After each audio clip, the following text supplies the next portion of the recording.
Border ایک بر اعظم سے دوسرے بر اعظم تک اس کے اثرات پائے جا رہے ہیں۔ آزاد کشمیر میں بھی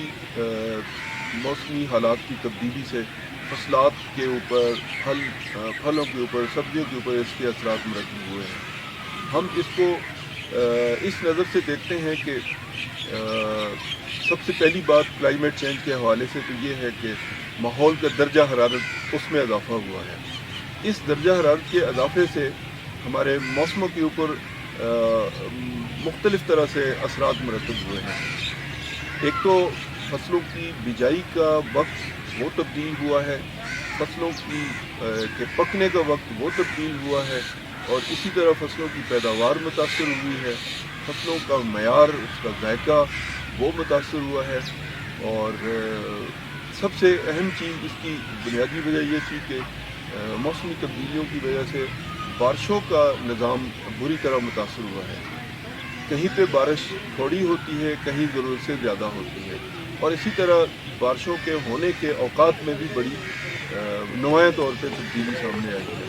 ماضی میں بارشوں کا اپنا ایک نظام تھا جس کے تحت کھیتی باڑی اور خصوصاً پہاڑی علاقوں میں جیسے آزاد کشمیر جیسے علاقوں میں کھیتی باڑی اپنے ایک شیڈول کے مطابق ہوا کرتی تھی، لیکن اب بارشیں جو ہیں وہ وقت مقررہ پر نہیں ہوتی، اور جب ہوتی ہیں ضرورت سے زیادہ ہوتی ہیں۔ خصوصاً جب فصل پکنے کا وقت ہوتا ہے، دانہ بننے کا وقت ہوتا ہے، اس وقت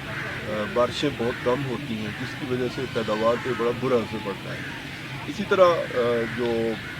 ایک اور بڑی نمایاں تبدیلی جو محسوس کی گئی ہے، مشاہدہ کی گئی ہے، کہ مختلف اقسام کی بیماریوں میں، نئی اقسام کی بیماریوں، پودوں کی بیماریوں میں اضافہ ہوا ہے، اور اسی طرح نئے کیڑے اشراط الارض ان کے تعداد میں بھی اضافہ بھی ہوا ہے، اور نئی اقسام کے کیڑے جو فصلات کو نقصان پہنچاتے ہیں وہ بھی ان میں بھی اضافہ ہوا ہے۔ اور بڑی ایک حیران کن بات یہ ہے کہ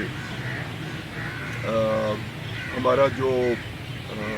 چونکہ آزاد کشمیر کا وسیع رقبہ جنگلات پر مشتمل ہے، اس میں پائی جانے والی جو جڑی بوٹیاں ہیں جن کے ادویاتی اہمیت ہے،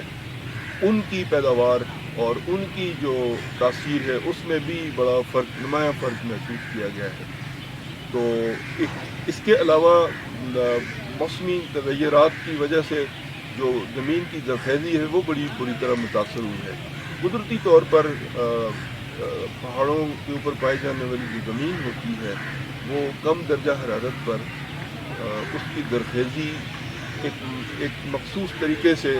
پودے اس کو استعمال کرتے ہیں، لیکن ماحول کا درجہ حرارت بڑھ جانے سے وہ زرخیزی تیزی سے ختم ہو رہی ہے، اور بارشوں اور دریاؤں میں، بارشوں کی وجہ سے وہ دریاؤں میں بہہ کر میدانی علاقوں کی طرف چلی جاتی ہے۔ اسی طرح جو بایو ڈائیورسٹی ہے، حیاتیاتی تنوع جو ہے، اس میں بڑا فرق محسوس ہوا ہے۔ ہماری بہت سی جو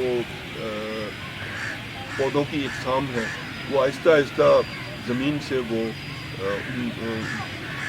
وہ ختم ہونے کو ہیں، بہت کم تعداد ان کی رہ گئی ہے، اور عنقریب مستقبل میں وہ صفحہ ہستی سے وہ جو اقسام ہے، پودوں کی اقسام وہ ختم ہو جائیں گی، اور ان سے وابستہ جتنی بھی حیات ہے، جیسے پرندے ہیں یا مویشی ہیں یا جانور ہیں، ان کی زندگیوں پر بھی اس کے بڑے نمایاں اثرات مرتب ہوئے ہیں۔ ابھی چارہ جات ہمارا ایک روایتی کلچر ہے کہ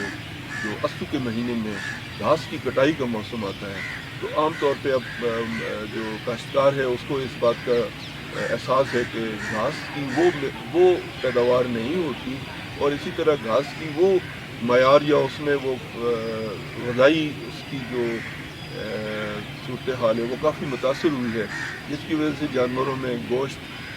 کی پیداوار اور دودھ کی پیداوار بھی متاثر ہو رہی ہے، اور آنے والے دنوں میں یہ چیز بڑی بری طرح محسوس ہوگی کہ جانوروں میں بھی مختلف اقسام کی بیماریاں بھی اسی ماحول میں تبدیلی کی وجہ سے وہ بیماریاں بھی جو ہے نئی بیماریاں جنم لے رہی ہیں۔ تو اس طرح یہ جو ساری دنیا میں جو ماحول میں جو کلائمیٹ چینج کے جو دیکھے گئے ہیں، مشاہدہ کیا گیا، تو آزاد کشمیر میں جو زراعت ہے اس کے اوپر بڑا بری طرح اس کے اثرات محسوس کیے گئے۔ حالانکہ آزاد کشمیر بذات خود نہ تو ایک صنعتی علاقہ ہے اور نہ ہی اس میں کوئی ماحولیاتی اس طرح کے مسائل ہیں جیسے ترقی یافتہ ممالک میں ہیں، لیکن چونکہ جو کلائمیٹ چینج کے اثرات ہیں یہ پیدا کہیں ہوتے ہیں اور اس کے اثرات دور دور ممالک تک اس کے اثرات پائے جاتے ہیں۔